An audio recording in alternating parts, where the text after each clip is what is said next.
अनपढ़ बनाने के लिए बंद किया गया है। भारतीय जनता पार्टी की योगी सरकार ये चाहती है, मोदी योगी की डबल इंजन की सरकार ये चाहती है कि उत्तर प्रदेश के जो बच्चे हैं, जो दलितों के, पिछड़ों के, मुसलमानों के, गरीबों के बच्चे जो हैं वो अनपढ़ रहें, सरकारी शिक्षा उनसे दूर हो जाए। और क्योंकि वो मजदूरी करते हैं, गरीब है, तो प्राइवेट स्कूल में पढ़ा नहीं सकते। तो ये साजिश कैसे रची गई, 1 मिनट में मैं बताना चाहता हूं। कहा गया उत्तर प्रदेश के सरकारी स्कूलों में बच्चों की संख्या कम है, इसलिए हम सरकारी स्कूल को बंद करेंगे। अब बच्चों को मिड डे मील में नमक रोटी दी जाती है, मिड डे मील में उनको नमक भात दिया जाता है, उनके बैठने के लिए टाट पट्टी दी जाती है, उनके लिए टॉयलेट का इंतजाम नहीं है। तो स्कूल बदहाल है, जिसके कारण से मां बाप अपने बच्चों को स्कूल में नहीं भेजते और संख्या कम हो गई। तो यह आपका नकारापन है, भारतीय जनता पार्टी की, मोदी योगी की डबल इंजन की सरकार का नकारापन है जो उत्तर प्रदेश में बच्चे कम हो रहे हैं। तो आपने उसका बहाना बना के स्कूल सीधे बंद कर दिया। आप कह रहे हो ये स्कूल नाकाम हो गया, तो आपकी सरकार भी नाकाम, अपनी सरकार भी आप बंद कर दीजिए। और 27,308 शराब के ठेके खोले गए पूरे उत्तर प्रदेश में, 27,308, और 27,000 स्कूल बंद करने की योजना है। दारू की दुकान आपको आधा किलोमीटर तो मिल जाएगी, लेकिन स्कूल आपको 3 किलोमीटर 4 किलोमीटर दूर मिलेगा, जहां पे बच्चे जा नहीं सकते। तो मैंने पिछले दिनों अभियान चला के गांव-गांव में जाके वास्तविकता को देखा। कहीं हाईवे पार करके जाना है, कहीं नदी पार करके जाना है, कहीं जंगलों से गुजर के बच्चों को जाना है, इतनी दूर दूर स्कूल कर दिया गया। तो ये घोर अन्याय है गरीबों के साथ, दलितों के साथ, पिछड़ों के साथ, मुसलमानों के साथ, उत्तर प्रदेश के लाखों बच्चों के साथ। इसलिए आम आदमी पार्टी इस पर चुप नहीं बैठेगी और हम लोग पूरे उत्तर प्रदेश में जो स्कूल बचाओ अभियान चला रहे हैं उसको मजबूती देते हुए, आगे बढ़ाते हुए 2 अगस्त को लखनऊ, जो उत्तर प्रदेश की राजधानी है, वहां पर एक जोरदार आंदोलन करेंगे, एक बड़ा आंदोलन करेंगे बच्चों के स्कूलों को बचाने के लिए, नंबर 1। और नंबर 2, 21 तारीख से संसद शुरू हो रही है, संसद में भी स्कूलों को बचाने के लिए आवाज उठाएंगे। और सुप्रीम कोर्ट, जो देश की सर्वोच्च अदालत है, वहां पर भी इसको लेकर मुकदमा, हमने याचिका दाखिल करने का पूरी तैयारी कर ली है और उसको भी वहां पे सुप्रीम कोर्ट में भी याचिका दाखिल करेंगे। तो सड़क से लेकर संसद तक और संसद से लेकर सुप्रीम कोर्ट तक, जहां कहीं भी जरूरत पड़ेगी बच्चों का स्कूल बचाने के लिए, आम आदमी पार्टी उसके लिए आंदोलन करेगी। तो 2 अगस्त का जो आंदोलन है, उससे पहले हम प्रदेश की जनता से अपील करना चाहते हैं कि आप इस अभियान से जुड़िए और स्कूल बचाओ आंदोलन जो 2 अगस्त को लखनऊ में है, उससे जुड़ने के लिए इस नंबर पर मिस कॉल कीजिए और उस आंदोलन में अपनी भी सहभागिता दीजिए। ये नंबर है 75004 0004, 75004 0004। ये नंबर फिर से मैं रिपीट कर रहा हूं, स्कूल बचाओ आंदोलन से जुड़ने के लिए 75004 0004 पे मिस्ड कॉल कीजिए और 2 अगस्त के आंदोलन में बढ़ चढ़कर हिस्सा लीजिए।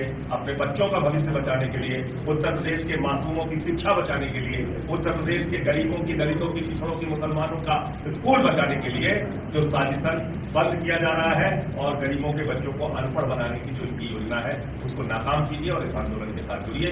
अभी मैंने देखा कि देवरिया में 33 विद्यालयों को मर्ज करने का, बंद करने का स्कूल का फैसला इन्होंने वापस लिया है, लेकिन ये मामला यहां तक सीमित नहीं है, वो हमारे आंदोलन का असर है, दबाव है। कहीं कहीं पे इनको स्कूल बंद करने का फैसला वापस लेना पड़ रहा है, लेकिन ये आंदोलन अभी रुकेगा नहीं तब तक जब तक ये सारे स्कूल बंद किए जाने का जो फैसला है उसको वापस नहीं लेगा। अनिल और सभी पत्रकार बंधुओं से हम यही कहना चाहते हैं, आदरणीय संजय सिंह जी ने, जो हमारे संयोजक उत्तर प्रदेश के, आह्वान किया है कि हमें मधुशाला से पाठशाला की यात्रा तय करनी है और इस सरकार को सुनिश्चित करना पड़ेगा कि वे 27,000 से ज्यादा मधुशालाएं खोलेगी या 27,000 से ज्यादा पाठशालाएं बंद करेगी। तीसरे आदरणीय संजय सिंह जी ने नारा दिया है, बच्चों को बेसिक नीड चाहिए, यानी कि पाठशाला चाहिए, दूध चाहिए। हमारा नारा आ गया है, आओ चले, जो है मधुशाला छोड़ो, पाठशाला की तरफ बढ़ो, आओ चले दारू से दूध पियो, यानी कि बच्चों को दूध चाहिए, दारू नहीं चाहिए उनके परिवार को। तो दारू से दूर की यात्रा तय करेंगे और मधुशाला को छोड़ करके पाठशाला की यात्रा तय करेंगे। उसको लेकर के प्रदेश में जिला स्तर पर जो भी आंदोलन के कार्यक्रम सुनिश्चित किए जाएंगे उस पर हम जो सह प्रभारी और विधायक हैं हम लोग उस पर जाएंगे। दिलीप जी हैं, रवि जी हैं, चौधरी सुरेंद्र जी हैं, उस पर मैं अनिल झा, और इस आंदोलन को हम जिला स्तर पर ले जाएंगे। 2 तारीख को इस आंदोलन की बड़े स्तर पर जो शुरुआत है संजय सिंह जी के नेतृत्व में आम आदमी पार्टी से सुनिश्चित करेगी, क्योंकि पाठशाला और शिक्षा हमारा एक कोर विषय है और वह आम सामान्य जनता का भी एक बहुत महत्वपूर्ण विषय रहता है। इसलिए ये 2 विषय जो हमने लिए हैं कि मधुशाला से पाठशाला और आओ चले दारू से दूध की ओर, तो ये विषयों को लेकर के हम आगे बढ़ रहे हैं। लेकिन एजुकेशन सिस्टम के अंदर प्राथमिकी स्तर पर ये बड़ी चिंता का विषय है। उत्तर प्रदेश जैसे राज्य में दलितों की ये स्थिति है आज भी, माइनॉरिटीज की ये स्थिति है आज भी कि 72% से ज्यादा लोग प्राइमरी और हायर सेकेंडरी स्कूल से पहले शिक्षा से बाहर आ रहे हैं। ये इस राज्य के लिए शर्मनाक विषय है और इन सब विषयों को जनता के बीच में लेके जाएंगे और आंदोलन को आगे बढ़ाएंगे। भाई दिलीप पांडे जी हमारे सह प्रभारी उत्तर प्रदेश। देखिए, सरकार की नीयत पाठशाला बंद करने से और मधुशाला खोलने से स्पष्ट होती है। सरकार की वरीयता में उत्तर प्रदेश के नौनिहालों का भविष्य है ही नहीं। उत्तर प्रदेश की सरकार ने स्पष्ट कर दिया कि हमको तो भाई एक्साइज के जरिए पैसा कमाने से मतलब है, हमको स्कूलों से कोई वास्ता राब्ता नहीं है। पूरे उत्तर प्रदेश के अंदर आम आदमी पार्टी के कार्यकर्ता पिछले लगभग 1 महीने से गांव-गांव जा रहे हैं और जब जा रहे हैं तो समझ में आ रहा है कि या तो बाई चांस नहीं, योजनाबद्ध तरीके से सरकार पिछड़े वर्ग के, दलित वर्ग के, अल्पसंख्यक समुदाय के जो बच्चे हैं उनको शिक्षा से वंचित करने की एक सिस्टमेटिक कोशिश है, साजिश है। दिल्ली की सरकार ने, आम आदमी पार्टी की सरकार ने जब ये स्पष्ट कर दिया और विश्वास लोगों के मन में स्थापित कर दिया कि तालीम, एजुकेशन के अलावा और कोई ऐसा दूसरा रास्ता नहीं है जो पीढ़ियों को बदल सके, और इस विश्वास में देश के, उत्तर प्रदेश के लोगों के मन में भी आस्था बनी और लोग समझे कि अगर अपने बच्चों के भविष्य को सुरक्षित करना है तो एजुकेशन से बढ़ के कुछ नहीं। और जैसे ही ये समझे उनकी समझ पे उत्तर प्रदेश की सरकार ने कुठाराघात करना शुरू कर दिया।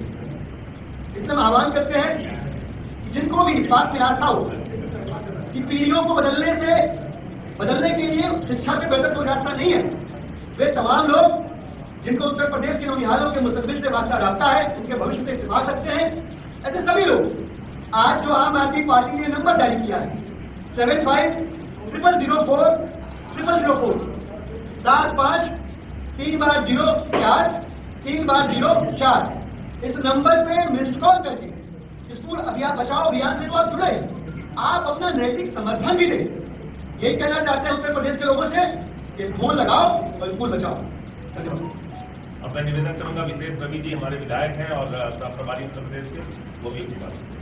माननीय सांसद जी प्रदेश अध्यक्ष सिंह जी के द्वारा एक बहुत महत्वपूर्ण विषय में प्रेस कॉन्फ्रेंस की गई। हम जानते हैं कि देश की आबादी लगातार बढ़ रही है और ये स्वाभाविक है कि बढ़ती आबादी के अंदर जो है जो मूलभूत सुविधाएं हैं वो ज़्यादा चाहिए, हमें स्कूल ज़्यादा चाहिए, हमें अस्पताल ज़्यादा चाहिए। लेकिन ऐसे समय में जब हमें जो सुविधाएं ज़्यादा चाहिए उस समय उत्तर प्रदेश की सरकार जो है उन सुविधाओं को कम करने की कोशिश कर रही है। तो अपने आप में जो है ये सवालिया निशान खड़ा करती है बात की कि ऐसी क्या जरूरत पड़ गई जहाँ स्कूल बढ़ने चाहिए, क्लासरूम बढ़ने चाहिए, अध्यापक बढ़ने चाहिए और वहाँ बच्चे की संख्या बढ़नी चाहिए, वहाँ बच्चों की संख्या भी कम हो रही है और उत्तर प्रदेश सरकार जो है स्कूलों को बंद भी कर रही है। तो बिना इस बात पे मंथन किए, बिना इस बात पे गहराई से जाने हुए कि अगर स्कूलों की संख्या कम क्यों हो रही है और उनको ठीक करने के लिए हमें क्या करना चाहिए, इस पे जो है काम ना करते हुए उत्तर प्रदेश सरकार स्कूलों को ही बंद कर रही है कि जो थोड़े बहुत बच्चे वहाँ आ भी रहे वो भी जो है वो शिक्षा से वंचित हो जाए, वो पढ़ाई ना करें। ये अपने आप में जो है एक बड़ा ही जो है वो गलत फैसला है और एक तरह से ये तालीम पे ताला लगाने वाली जो है वो कार्रवाई है। हम इसमें जो है इसका विरोध करते हैं, आम आदमी पार्टी इसका विरोध करती है और हमारे माननीय सांसद जी की लीडरशिप में 2 अगस्त को एक बड़ा आंदोलन जो है इसमें हम शुरू करने जा रहे हैं, जैसे बताया गया आपको। और इसका मकसद यही है कि उत्तर प्रदेश के हर बच्चे को जो है शिक्षा, अच्छी शिक्षा जो है मिल सके, उसके नजदीक में मिल सके और जो सरकार सोई भी है या तो सरकार जिसका ध्यान काम पे नहीं है वो सरकार जागे और उसका ध्यान जो है काम को रखे। शुक्रिया, धन्यवाद। आप लोगों ने कोई प्रश्न हो तो आप संजय सिंह जी, बाबा भीमराव अम्बेडकर ने कहा था कि शिक्षा वो शेरनी की दूध है जो पिएगा वो दहाड़ेगा। आप उत्तर प्रदेश में बात कर रहे हैं कि 27,000 से ज्यादा स्कूल बंद हुए हैं, जबकि पूरे देश की आंकड़ा बता रहा है कि 10,22,386 स्कूल बंद हुए हैं। इतने बड़े स्कूल को बंद करने के पीछे क्या आपको लगता है कि कहीं एक कोऑपरेटिव को बढ़ाने के लिए मंशा है, प्राइवेट स्कूलों को जो है उसको आगे बढ़ाने का सरकार की मंशा रही है, या जो सरकारी स्कूल है बड़े अच्छे लोकेशन पर होते हैं और बड़े कीमती जगह होते हैं, तो क्या शायद उन जमीनों को बेचने का इरादा तो नहीं है? देखिए 10,000 वाली संख्या मुझे लगता है आपको करेक्ट करना चाहिए। पूरे देश में तो बहुत ज्यादा स्कूल बंद हुए हैं। अकेले यूपी में 26,000 स्कूल पहले बंद हो चुके हैं और 27,000 स्कूल बंद करने की इनकी योजना है। 5,000 स्कूल बंद करने का इन्होंने आदेश दे दिया। तो मेरा सिर्फ इतना कहना है कि भाई अगर एक मजदूर का बेटा है, दलित का गरीब आदमी का बच्चा है, उसके लिए क्या उम्मीद थी कि मिड डे मील मिल जाएगा हमारे बच्चे को, हमारा बच्चा पढ़ के घर आ जाएगा और वो धीरे धीरे उसकी पढ़ाई आगे बढ़ेगी। पेट काट के लोग अपने बच्चों को पढ़ा रहे हैं और आपने ये स्कूलों में तालाबंदी का जो फैसला लिया है, इससे सबसे ज्यादा प्रभावित आज की तारीख में गरीब का बच्चा, वंचित का बच्चा, जिनके लिए बाबा साहब ने कहा था कि शिक्षा शेरनी का वो दूध है जो जितना पिएगा उतना दहाड़ेगा, वही प्रभावित हो रहा है। तो ये बाबा साहब के सपनों को कुचलने की भी कार्रवाई है, जिससे मैं सहमत हूँ। तो कल संसद सत्र शुरू होने जा रहा है, तो इस परसों से शुरू हो रहा है, परसों आप सुनिएगा। तो पति क्या लग रहा है कि संसद सत्र चलने नहीं देंगे आप? हम पूरी जितनी ताकत है उस लड़ाई लड़ने का काम करेंगे। अपने बारे में बताने की जरूरत नहीं है, हमसे वैसे ही परेशान रहते हैं मोदी। संजय जी, वो कांग्रेस से करार लेने में भी देरी क्यों कर दिया आपने, जबकि उसी वक्त आपके खिलाफ याचिका दायर थी? देखिए ऐसा है, आप लोगों ने प्रमुखता दी कल जब मैंने बोला, लेकिन ये हरियाणा के चुनाव से ही आपको अंदाजा हो गया कि वो अकेले लड़े, हम अकेले लड़े। दिल्ली के चुनाव में वो अकेले लड़े, हम अकेले लड़े। उपचुनाव में गुजरात और पंजाब में दोनों राज्यों में हम अकेले लड़े, बिहार में हम अकेले चुनाव लड़ रहे हैं। और बार बार हमने कहा कि इंडिया गठबंधन जो है वो लोकसभा चुनाव के लिए था और उसके बाद हम चुनाव अकेले लड़ रहे हैं।